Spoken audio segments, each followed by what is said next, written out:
Hello guys, welcome back to my YouTube channel stand out classes. So guys, आगे continue करते हैं हम अपनी supplementary exercise of chapter 3 question 14, 15 and 16। ठीक है, ओके। सो स्टार्ट कर रहे हैं क्वेश्चन 15 से। गाइस, जैसे जैसे रीड करते रहेंगे वैसे वैसे हम इसका डायग्राम बनाते रहेंगे, तो ध्यान से देखना। A tree stands vertically, vertically ये होता है, हॉरिजॉन्टली ये होता है। ठीक है, a tree stands vertically on a hill side. Hill side पे एक ट्री वर्टिकली खड़ा है। हिल आपका कैसे होता है? पहाड़, ऐसा होता है हमारा पहाड़। ठीक है, अब इसके ना वर्टिकली हमारे हिल के ऊपर एक ट्री खड़ा है, बना दिया। ठीक है, which makes an angle of 15 degree with the horizontal. अब जो हमारा ये हिल है, ये माउंटेन है, ये हमारा क्या एंगल बना रहा है? 15 डिग्री बना रहा है विद हॉरिजॉन्टल। हॉरिजॉन्टल मतलब ऐसे, तो इस लैंड के साथ ही कितना एंगल बना रहा है गाइस? 15 डिग्री। ठीक है, now from a point on the ground 35 metre down the hill from the base of the tree. फिर से पढ़ रही हूँ, ध्यान से सुनो। From a point on the ground which is 35 metre down the हिल।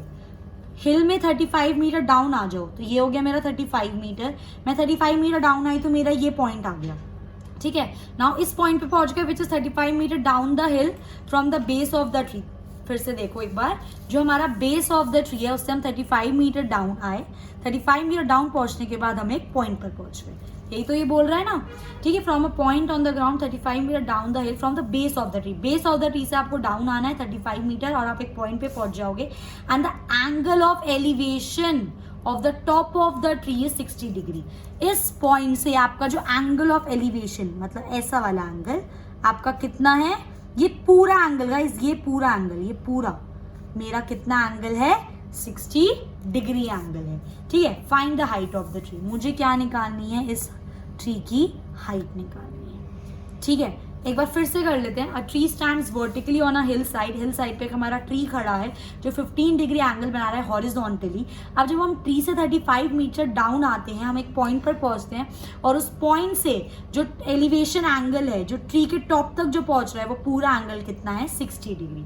और हमें क्या निकालनी है? ट्री की हाइट। आई होप क्वेश्चन आपको समझ आ गया होगा। इसी चीज को मैंने थोड़ा बेटर वे में यहाँ पे ड्रॉ करा है ताकि हम इसको सॉल्व कर सकें। तो ये मेरा डीसी मेरा ट्री है, ये डीसी जो है ये मेरा ट्री है। ठीक है, ये मेरा हिल है, यहाँ पे 15 डिग्री एंगल और ये मेरा एंगल ऑफ एलिवेशन। गाइस, सिर्फ ये एंगल 15 डिग्री और ये वाला पूरा एंगल मेरा कितना है? 60 डिग्री है। ठीक है, अब हमें ट्री की हाइट निकालनी है और ट्री की हाइट को मैंने एच लेट कर दिया। अब हम ध्यान से देखेंगे हम कैसे करेंगे। अगर आप इस वाले ट्राइंगल को ध्यान से देखो, ट्राइंगल ABC, इसमें मुझे एक एंगल दे रखा है और उसमें मुझे एक हाइपोटेन्यूज भी दे रखा है ना। ये मेरा परपेंडिकुलर, ये मेरा हाइपोटेन्यूज, एंगल के सामने वाला मेरा परपेंडिकुलर होता है। ठीक है, तो ये मेरा परपेंडिकुलर हाइपोटेन्यूज दे रखा है। तो सबसे पहली चीज, मुझे इस ट्राइंगल से ना दो इन्फॉर्मेशन मिल रही है, तो पहले मैं वो निकाल लेती हूँ। ठीक है, अब ध्यान से देखो, अगर मैं साइन 15 निकालूं यहाँ से, क्यों? हमारा क्या होता है? पाकिस्तान भूखा प्यासा, हिंदुस्तान हरा भरा। फर्स्ट होता है साइन, सेकंड होता है हमारा कॉस, थर्ड होता है हमारा टैन। तो साइन की वैल्यू क्या होती है हमारी? Basically perpendicular upon hypotenuse. तो ये परपेंडिकुलर अपॉन हाइपोटेन्यूज, क्योंकि मुझे हाइपोटेन्यूज गिवन है, मुझे एंगल गिवन है, तो मैं इसका ये परपेंडिकुलर निकाल सकती हूँ ना।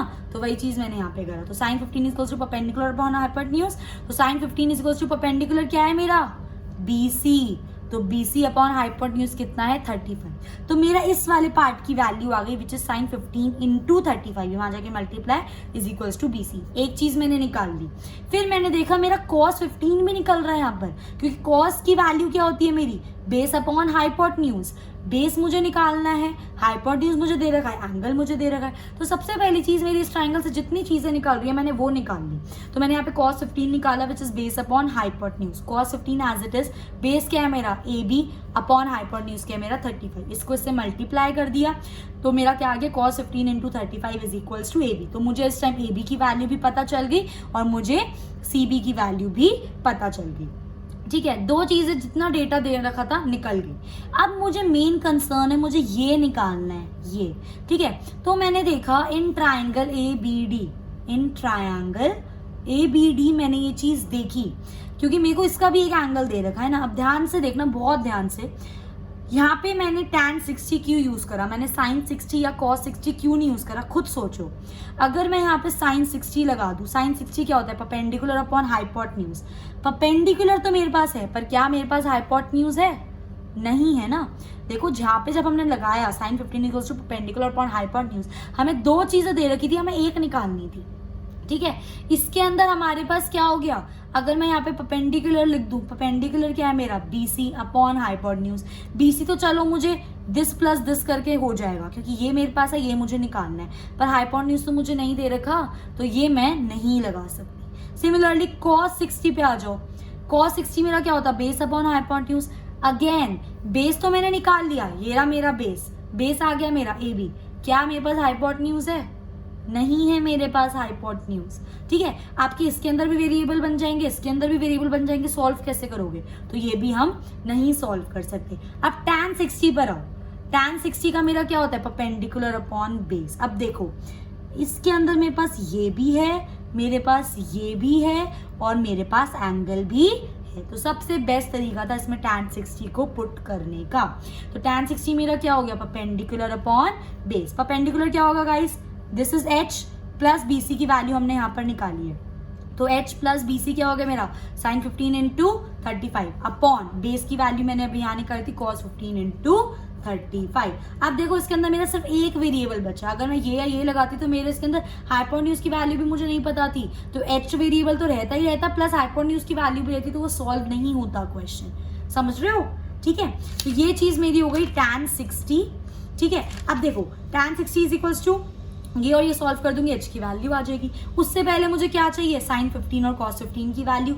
ऐसे बहुत सारे क्वेश्चंस करे हैं हम लोगों ने अपने एक्सरसाइज 3.2 में। sin 15 को मैं क्या लिख सकती हूँ, sin 45 माइनस 30। हमेशा वही लिखते हैं जिनकी हमें डायरेक्ट वैल्यू पता होती है।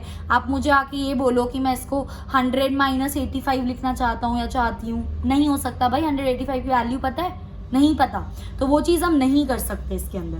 तो sin 15 is equal to sin 45 minus 30। अभी क्या आइडेंटिटी बन गई हमारी, sin A minus B। sin A minus B क्या होता है, sin A cos B minus cos A sin B। Value put कर दो, sin 45 1/√2 into cos 30 √3/2 minus sin 45 1/√2 into sin 30 1/2। Multiply कर दो, 2√2 और √3 1 √3 माइनस 2√2 अपॉन 1, तो क्या बन गया मेरा, √3 माइनस 1 अपॉन 2√2। ये आ गई मेरी sin 15 की वैल्यू। सिमिलरली मुझे cos 15 की वैल्यू भी चाहिए, क्या हो जाएगा, cos 45 माइनस 30 लिख सकते हैं हम इसको। सो cos A माइनस B की आइडेंटिटी क्या होती है, cos A माइनस B हमारा क्या होता है, cos A cos B plus sin A sin B। तो cos A क्या हो गया, 1/√2 इंटू cos 30 क्या होता है, √3/2 plus sin 45 1/√2 into sin 30 1/2। Multiply कर दो, ये आ गया 2√2, ये आ गया √3 प्लस ये आ गया 2√2 और ये 1 1 जा 1, तो क्या बन गया गाइस, √3 प्लस 1 अपॉन 2√2। अब मेरे पास इस वाले फॉर्मूला में sin 15 की वैल्यू है, cos 15 की वैल्यू है, 35 तो नंबर ही है, और tan 30 की वैल्यू मुझको पता है, सब कुछ मुझे पता है, मिसमैच की वैल्यू इजिली निकाल सकती हूँ। सो tan 30 क्या होता है मेरा, √3, ठीक है, √3 होता है मेरा tan 30। तो इस चीज को मैंने यहाँ पे भेज दिया, क्योंकि मुझे H की वैल्यू चाहिए, तो √3 से मल्टीप्लाई कर दिया, cos 15 into 35 is equals to यहाँ पे क्या बच गया, H प्लस sin 15 इंटू 35। तो ये भी क्या हो गया, ठीक है। अब देखो यहाँ पे ये प्लस था, इसको नेगेटिव में दिया कि H की वैल्यू निकाल सकूं, तो √3 इंटू cos 15 माइनस 35 माइनस ये प्लस था यहाँ के माइनस sin 15 इंटू 35। अब हमने cos 15 और sin 15 की वैल्यू निकाली हुई है, उसको पुट कर देंगे। cos 15 की वैल्यू क्या थी हमारी, √3 प्लस 1 अपॉन 2√2, ठीक है। और यहाँ पे sin 15 की वैल्यू क्या थी हमारी, √3 माइनस 1 अपॉन 2√2, ठीक है। इससे पहले मैंने यहाँ पे एक चीज और करी है, ये देखो यहाँ पे ध्यान से देखो क्या था, ये √3 cos 15 into 35 minus sin 15 into 35। मैंने इसमें से ना 35 कॉमन ले लिया, तो मेरा क्या बच गया, √3 इंटू cos 15 माइनस sin 15, ठीक है। तो वही चीज मैंने यहाँ पर कर दी। अब देखो √3 इंटू cos 15, 35 बाहर, √3 cos 15 की वैल्यू माइनस sin 15 की वैल्यू, ठीक है। अब इस √3 को अंदर मल्टीप्लाई कर दो, तो 35 एज इट इज, √3 इंटू √3 क्या होता है, 3 प्लस √3 1 जा √3 upon 2√2 as it is minus ये एज इट इज, ठीक है। अब इन दोनों का डिनोमिनेटर सेम था, तो ये मैंने लिख दिया, तो 3 प्लस √3, क्योंकि इसके बाहर माइनस है तो ये नेगेटिव बन जाएगा और ये पॉजिटिव, तो माइनस √3 प्लस 1। अब देखो प्लस माइनस कैंसिल हो गया, तो मेरा यहाँ पे क्या बचा गाइस 35 एज इट 3 + 1 4। देखो ये ऐसे बचा 35 × 4/2√2। अब ये कट गया 2 से, तो मेरा क्या बच गया 35 × 2/√2। मैंने आपको ये बात बहुत बार बताई है, 35 × 2 को क्या लिख सकती हूँ √2 × √2, √2 × √2 ही तो होगा /√2, तो √2 से √2 कैंसिल, तो आपका क्या बच जाएगा guys 35 √2 and which is your required answer. So this was all about question 14। अब पढ़ते हैं हम अपने नेक्स्ट क्वेश्चन की तरफ, ध्यान से देखेंगे, इसका भी हम लोग डायग्राम बनाएंगे एक, ताकि इजीली और अच्छे से हम लोगों को ये चीज समझ आए। ठीक है, पढ़ते रहेंगे, बनाते रहेंगे। 2 ships leave a port at the same time. 2 ship ने पोर्ट लीव करा at the same time. One goes 24 km/h in the direction north 45 degree east and other travels 32 km/h in the direction south 75 degree east। क्योंकि ये directions की बात हो रही है, तो मैंने यहाँ पर कुछ ऐसा सा कार्टेशियन प्लेन बोलो या डायरेक्शन का ले लिया। ये हो गया मेरा नॉर्थ, ये हो गया मेरा साउथ, ये हो गया मेरा ईस्ट, ये हो गया मेरा वेस्ट। मैंने अज्यूम करा कि जो मेरी शिप है इस वाले पोर्ट से गई है, एक शिप मेरी यहाँ पे गई ए और दूसरी शिप मेरी यहाँ पे गई बी। अच्छा गाइज, मैंने इसको यहाँ पे ऐसे क्यों करा है मैंने इसको यहाँ पे, ये चीज भी आपको समझनी पड़ेगी। एक सेकेंड, फिर से लेते हैं हम इसको ताकि और बेटर समझा पाऊं। ठीक है, ये देखो, ये हो गया मेरा नॉर्थ, ये हो गया मेरा साउथ, ये हो गया मेरा ईस्ट, ये हो गया मेरा वेस्ट। 2 शिप्स ने लीव करा। जो पहली शिप गई है ना, वो नॉर्थ ईस्ट में 45 डिग्री गई है, मतलब नॉर्थ ईस्ट और नॉर्थ के 45 डिग्री में, है ना, समझ रहे हो, इसलिए ये मेरी यहाँ पे गई। तो ये मेरा एंगल क्या बना 45, नॉर्थ और ईस्ट में 45 डिग्री मेरी शिप ए गई है। ठीक है, similarly other travels 32 km/h south के 75 डिग्री ईस्ट में, मतलब साउथ के ईस्ट में कितना डिग्री गई है 75, कुछ ऐसा ही होगा 60 से थोड़ा सा ज्यादा। तो ये मेरी बी, तो ये मेरा, ये इस डायरेक्शन में गई, ये इस डायरेक्शन में गई और इन एंगल्स पे ये गई। ठीक है, और ये एट द सेम टाइम पे गई। ठीक है, अब ये कितने एंगल से मूव कर रही है, कितने स्पीड से मूव कर रही है 24 km/h, और ये वाली कितने स्पीड से मूव कर रही है 32 km/h। अब बेसिकली हमको क्या निकालना है, इन दोनों के बीच का डिस्टेंस निकालना है, विच इज ए बी का मुझे क्या निकालना है गाइस, डिस्टेंस निकालना है। बहुत ज्यादा सिंपल है। अब आप एक चीज, सबसे पहली चीज तो मुझे ये बताओ, ठीक है, कि ये 24 km/h गई इतनी डायरेक्शन में और ये वाला 32 km/h गई इतनी डायरेक्शन में। ठीक है, so find the distance between a ship at the end of 3 घंटे बाद मुझे डिस्टेंस बताना है। तो ये 24 km/h के हिसाब से जा रही है, तो 3 घंटे में कितना ट्रैवल करेगी 24 × 3, है ना, और ये 32 km/h के हिसाब से जा रही है, तो ये 3 घंटे में कितना ट्रैवल करेगी गाइस 32 × 3। समझ रहे हो मैं क्या कर रही हूँ। ठीक है, तो ये कितना आ जाएगा आपका 4 × 3 = 12, 3 × 2 = 6 + 1 7। ये मेरा गई 72 बेसिकली जो इसने डिस्टेंस कवर करा और किलोमीटर में, और इसने टोटल मेरा डिस्टेंस कितना कवर करा 32 × 3 कर दो 96 किलोमीटर में। ठीक है, समझ आया। तो ये चीज थी हमारी इसके क्वेश्चन के अंदर, बट अभी भी थोड़ी सी अंडरस्टैंडिंग और बची है इसके अंदर, ध्यान से समझना। ठीक है, अब देखो यहाँ पे मैंने आपका ये डायग्राम बनाया हुआ है, मेरी शिप ए, ये हो गई मेरी शिप बी। ठीक है, अभी इन दोनों एंगल्स को मत देखो, ये मेरा 45 एंगल पे गई 24 km/h के हिसाब से, तो मेरी इसकी लेंथ कितनी आ गई 24 × 3 जो मैंने निकाला था 72, क्योंकि 3 घंटे में 72 किलोमीटर जा पाई, और इसकी लेंथ मेरी कितनी आ गई 32 × 3 करा था मैंने, विच इज 96। ठीक है, तो ये वाली लेंथ ओ भी मेरी आ गई 96, ओ ए आ गई मेरी 72, ये वाली मुझे निकालनी है। ठीक है, इसका हमने फॉर्मूला पढ़ा था कि अगर हमें ये वाली चीज निकालनी है, आप इसको ऐसे समझो, ये एक ट्राइंगल है। ठीक है, ये मुझे पता चल गया 96 है, ये मुझे पता चल गया 72 है, मुझे ये निकालना है। तो अगर मैं इसको x ले लूँ तो इसका फॉर्मूला क्या था, प्रीवियस वीडियो में बताया था, अगर मुझे x² निकालना है तो इसका स्क्वायर, विच इज, अगर मैं इसको a ले लेती हूँ इसको b ले लेती हूँ, तो a का स्क्वायर प्लस b का square minus 2ab into cos, इसके सामने वाला एंगल cos x ले लो, तो ये cos x, जहाँ पे a मेरा 96 होगा, b मेरा 72 होगा और ये cos x हो जाएगा क्योंकि इसके सामने वाला एंगल। ठीक है, अब ध्यान से देखना, बहुत ध्यान से, इसमें मुझे ये लेंथ पता है, इसमें मुझे ये लेंथ पता है, ये मुझे निकालना है। फॉर्मूला में मेरे पास सब कुछ है, बट बस मेरे पास ये वाला एंगल नहीं है। तो ये क्या मुश्किल है, खुद सोचो। ये था मेरा, ये यहाँ पे गया, ये यहाँ पे गया, ठीक है। ये मेरा कितना था 45 डिग्री और दूसरा वाला मेरा कितना था 75 डिग्री। गाइज ये 90 डिग्री नहीं बन रहा, तो 90 में से अगर मैं 45 माइनस कर दूं तो ये वाला मेरा एंगल कितना आ गया 45 डिग्री।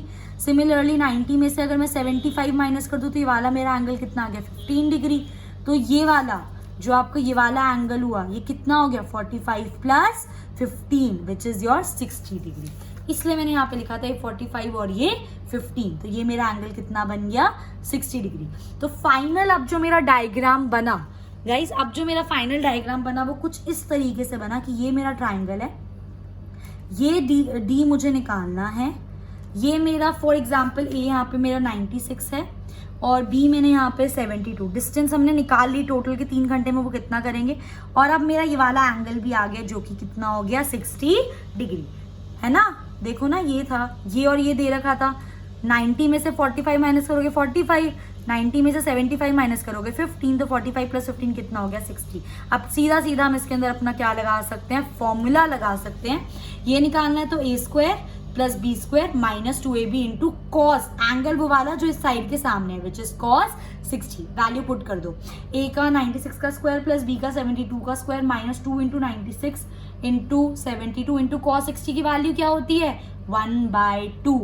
इसका स्क्वायर ऐड ऑन कर दोगे, ये 2 से 2 कैंसिल कर दोगे, मल्टीप्लाई कर दोगे, ये आ जाएगा, इन दोनों को माइनस करोगे ये आ जाएगा। बट ये जो मेरी वैल्यू आई है किसकी आई है गाइस, ये जो मेरी वैल्यू आई है ये मेरी डी स्क्वायर की वैल्यू आई है। और मुझे वैल्यू निकालनी किसकी थी, मुझे वैल्यू निकालनी थी डी की। तो हम लोगों को पता है जब भी हमें डी स्क्वायर दे रहा होगा और डी की वैल्यू निकालनी हो तो वो स्क्वायर वहां जाके क्या बन जाएगा रूट, और मुझे इसकी वैल्यू अब निकालनी है। अब मैं इसमें ना आपको एक बहुत अच्छा कॉन्सेप्ट सिखाने जा रही हूँ, इस बहुत ज़्यादा हेल्पफुल होगा आपके लिए। देखो, अगर हमें बोला हो रूट 9 की वैल्यू निकालो, हम 3 निकाल देते हैं। अगर मुझे बोला हो रूट 25 की वैल्यू निकालो तो मैं 5 बता देती हूँ। रूट 81 की वैल्यू बताओ, मैं 9 बता देती हूँ। पर कोई मुझे अगर बोले कि आप रूट 13 की वैल्यू बताओ, पता है नहीं पता। कोई मुझे बोले आप रूट 27 की वैल्यू बताओ, पता है नहीं पता। क्यों, इनकी वैल्यू इसलिए पता है क्योंकि परफेक्ट स्क्वायर है, पर इनकी वैल्यू हम लोगों को नहीं पता। तो आज मैं आपको इनका एक तरीका बताने वाली हूँ कि आप इनकी वैल्यूज कैसे निकाल सकते हो, ठीक है। उसके लिए एक फॉर्मूला होता है जो मैंने आपका यहाँ पर लिखा हुआ है, ठीक है। वो क्या फॉर्मूला होता है, it is root x plus minus y upon 2 root x is equals to under root x plus minus 1। ये आपके एक्स्ट्रा नॉलेज के लिए है। आपका क्वेश्चन यहाँ पे खत्म हो चुका है, बट मैं बता रही हूँ जो आपके परफेक्ट स्क्वायर्स नहीं होते आप उनका रूट कैसे निकाल सकते हो, ठीक है। फॉर अच्छा ये चीज हम करते हैं, बट पहले हम थोड़े ना सिंपल वे से करते हैं। फॉर्मूला लिख लेते हैं। हमारा फॉर्मूला क्या है guys, it is root x plus minus y upon 2 root x. ये मेरा फॉर्मूला है, is equals to root x plus minus 1, ठीक है। ये फॉर्मूला ना सबसे पहले मैं छोटा सा क्वेश्चन लेती हूँ ताकि मैं आपको फटाफट से ये चीज करवा सकूं, ठीक है।